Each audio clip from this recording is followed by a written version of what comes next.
Hey everyone, I'm Paul, aka Pabro. And I'm Andre, also known as Meddler. Welcome to Season 1 of 2026. We're back to talk more about some of the things we have coming this season, as well as a little bit about some plans later in 2026 and beyond. First though, let's quickly recap what you can expect when you log in tomorrow.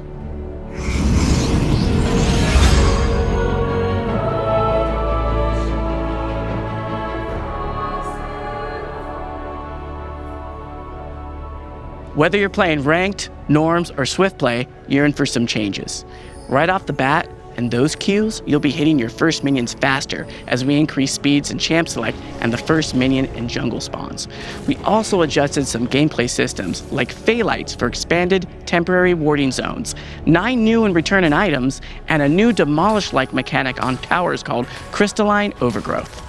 We've streamlined some objectives as well, removing Artican and his Blood Roses, as well as feats of strength. And we've made the remaining epic objectives, like Baron and Dragons, a bit stronger.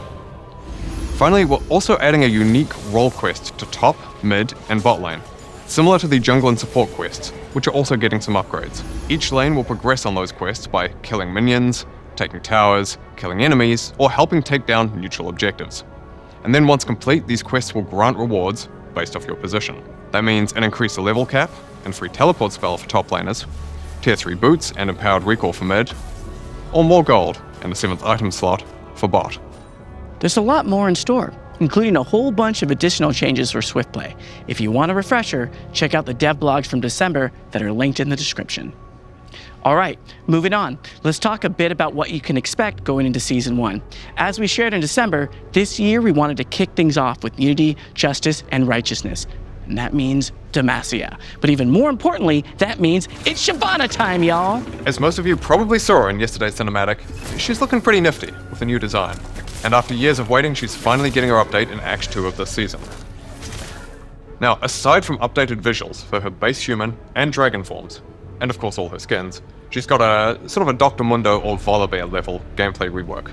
At a high level, her abilities remain pretty similar, but her finer kit details and gameplay feel are meaningfully updated. We really wanted to focus on connecting her two forms better throughout her kit. One of the clearest connections for that is her ult. Shyvana still gains fury when using abilities and taking down champions, cannons, and monsters. When she has enough fury, she can cast her ult to transform into an actual dragon this time and breathe down fire on everyone in her path. Another part of her kit that's pretty similar to now is her passive. Shyvana will gain defensive stats and max fury for taking down champions, cannons, and neutral monsters. Build-wise, we wanted to preserve her ability to be played both as a bruiser or as a mage. That said though, in terms of her core champion theme, we want her bruiser build to be the primary choice. It's the most natural feeling one for most games. So we're going to be prioritizing that a bit over being a poke mage. We want to save the rest of her kit for her full reveal in Act 2, and we can't wait to see what you all think when you get your hands or claws on her in a few patches. Summoner's Rift has a Demacia-themed reskin with Petricite towers, gold-winged accents, and a few Easter eggs. There will also be a handful of motion comics throughout the season that will follow up on some of the moments from the season start cinematic. Outside of that, we also have a metagame that will be live tomorrow called Demacia Rising. We're trying something different this time with a metagame that evolves over the course of the season, with updates coming out at regular intervals. In Demacia Rising, you'll experience the rise of the Kingdom of Demacia through the eyes of a young Lux, as she gets lessons in history, politics, and military strategy from her aunt, Tiana Crownguard. You'll help take Demacia from its humble beginnings as a single, small settlement to a beautiful, shiny nation. In Demacia Rising, you'll collect resources, unlock research, and recruit champions to grow your kingdom, all while fighting off invaders and suppressing threats from within. Now, we took a lot of learnings from previous metagames, and we wanted to make sure you could play the way you wanted to, rather than needing to, say, dedicate 15 to 30 minutes at a time when engaging with a metagame like this. This time, you can spend as much or as little time as you want building and managing your cities, and you'll be able to complete fights through auto-battling. Now, if you choose to spend more time playing though, you'll be rewarded with some bonus Battle Pass XP. And finally, outside of Demacia-related things coming this season, we also wanted to take a moment to discuss ARAM Mayhem. It's been an incredibly popular mode since it came out last year. Tons of you have been playing it, and you've been telling us a lot about how much fun you're having with all the wacky augments. So, it's going to be sticking around for a while longer. We're also working on a larger update to ARAM Mayhem that will come out in patch 26.3. We'll share a bit more about that though when we get closer to the time. Outside of thematic changes, we have another change that we're trialing in some regions starting tomorrow. Last year we were working on really addressing game running behavior, things like inting and griefing. And we have some other improvements to cut down on dodging and lobby trolling. Like removing the ability to ban your ally's hovered champion or making it so that autofill persists through dodges. We have another body of work that pairs with those two efforts, lobby hostage intervention. Right now, there isn't a good way for us to take immediate action on bad actors who hold lobbies hostage by threatening to run it down or just to play something that doesn't work. Either you or someone else is forced to dodge, or you have to play the game out, which means more often than not, it ends in a loss. And while the perpetrator gets punished and you get some LP refunded, your time isn't. So, starting tomorrow in some regions, you'll be able to terminate lobbies that are held hostage by bad actors.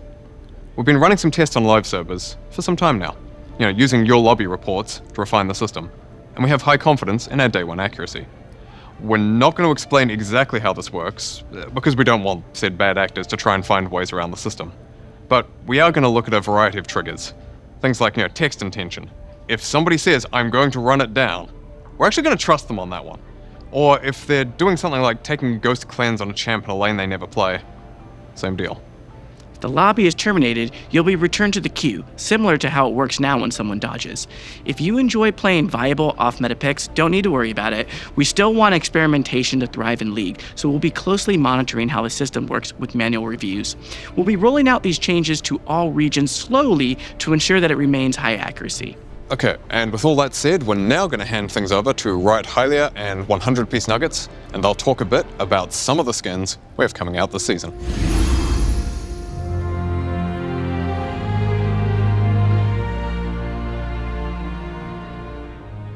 Hi everyone, I'm a million piece Nuggets. And I'm Riot Hylia. New year, same us. We're back to talk to y'all about skins, art, and who's going to be hitting the Rift in Season 1. As Pabro and Meddler said in December, we're going to have a mix of Demacian and non-Demacian skins to liven things up this season. So, for both our grab bag skins and our larger lineups, we're reviving some beloved thematics as well as doing some totally new ones.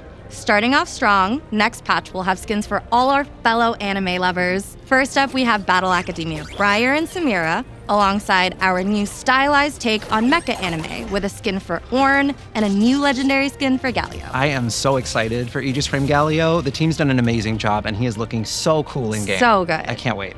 Oh, and of course, we'll also be celebrating Lunar Rebel this year. When we were deciding what skins to make, we had a few different ideas. We could bring back something that we haven't done in a while, or we could try something new entirely. And honestly, we couldn't decide, so... Why not both? Yep. Firecracker will be returning this year, bringing a fun, celebratory, and upbeat style to the holiday, with lots of, firecrackers. Firecrackers. And then we'll have a new thematic that we're calling Petals of Spring, that we made in collaboration with Wild Rift. Petals of Spring was inspired by the beautiful elegance of plum blossoms against snowy fields. We really wanted something that could herald the new season of spring with that high beauty, just to make sure we had some tonal contrast from the fun of Firecracker.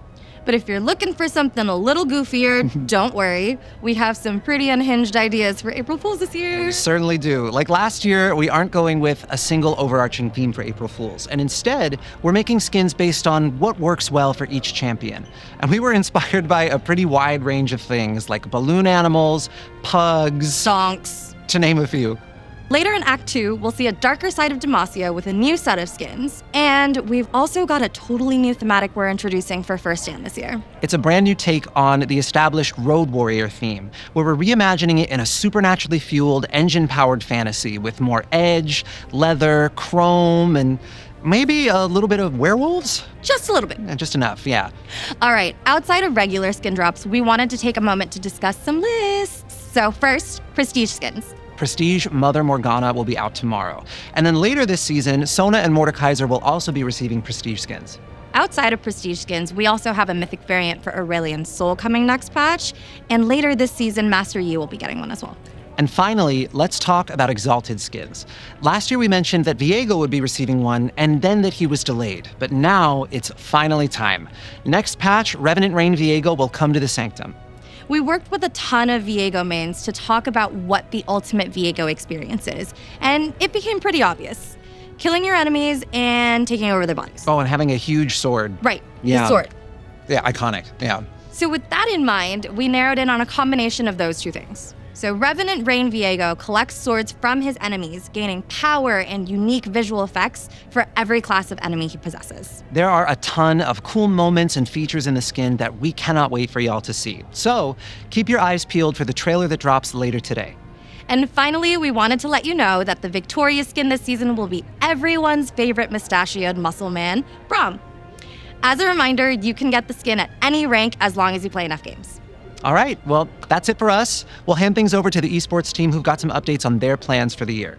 Thanks so much for watching, and we'll be back soon. Bye. Bye.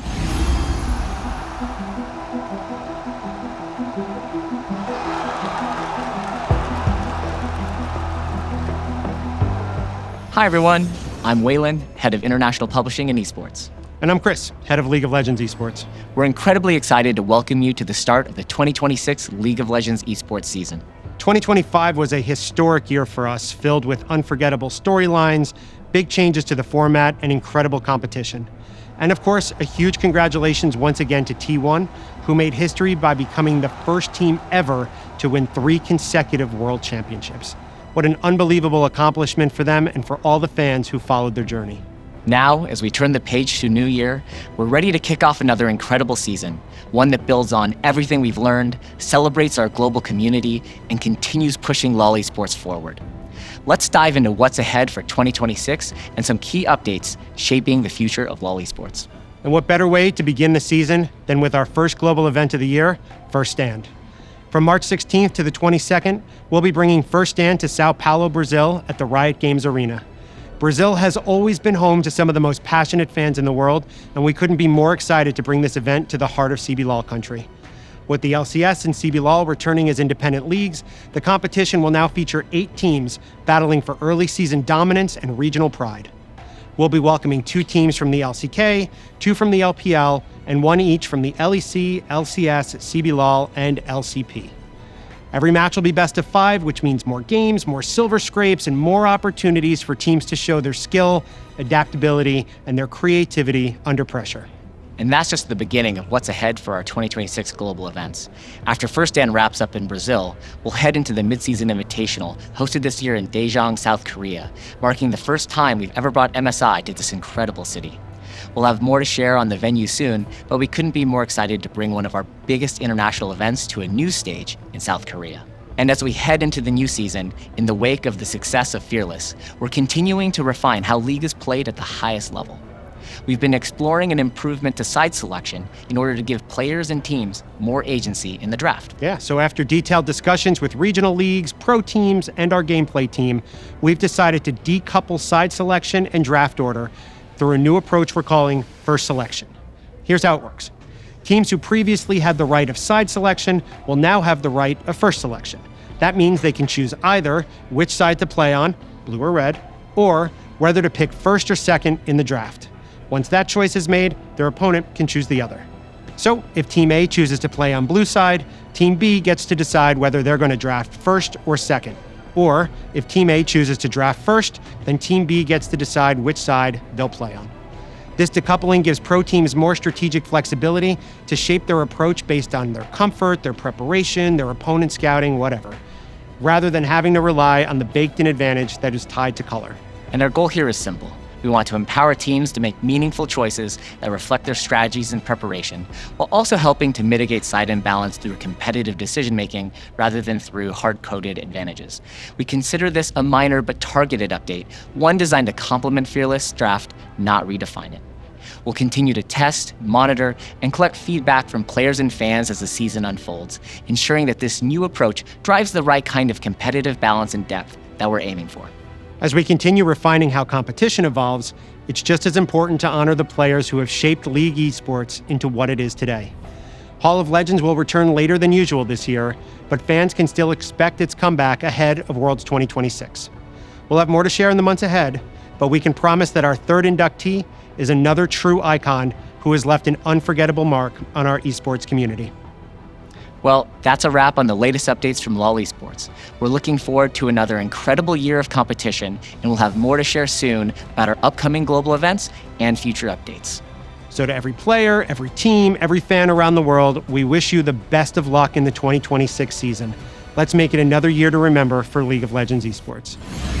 Before we go, we want to talk about some longer-term plans for League after 2026. We're often asked if we're going to make League of Legends 2 someday, and the answer to that has been and remains no. We've always been committed to constantly improving and updating League, from new game modes and champion updates to balancing the game every other week and so on. There are some things, though, that do make the most sense as part of a larger bundle of changes. And with that in mind, we've been working on some bigger updates to League. We're not quite ready to show you our work in progress. It's coming along well, but it's just not ready for a first look yet.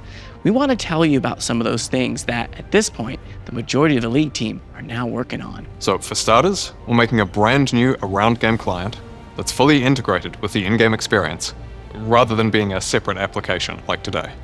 We're also revamping Summoner's Rift with entirely new visuals and a bit of new gameplay. Plus some changes to runes and how you make some pre-game choices. And we're overhauling the new player experience so that once we're done, it should be the best time ever to get your friends into League. There is a bit more to this update than we've mentioned here, and we'll have more to share sometime later this year between MSI and Worlds. Until then, we'll still of course have regular dev updates on everything else going on. Your love and dedication to League is what drives us to make this game better. Your voices and input are vital to League and will help shape where we go next. So as always, thank you so much for your time, your support, and just for everything. Good luck, have fun, and we'll see you on the Rift. Thank you all. Bye-bye.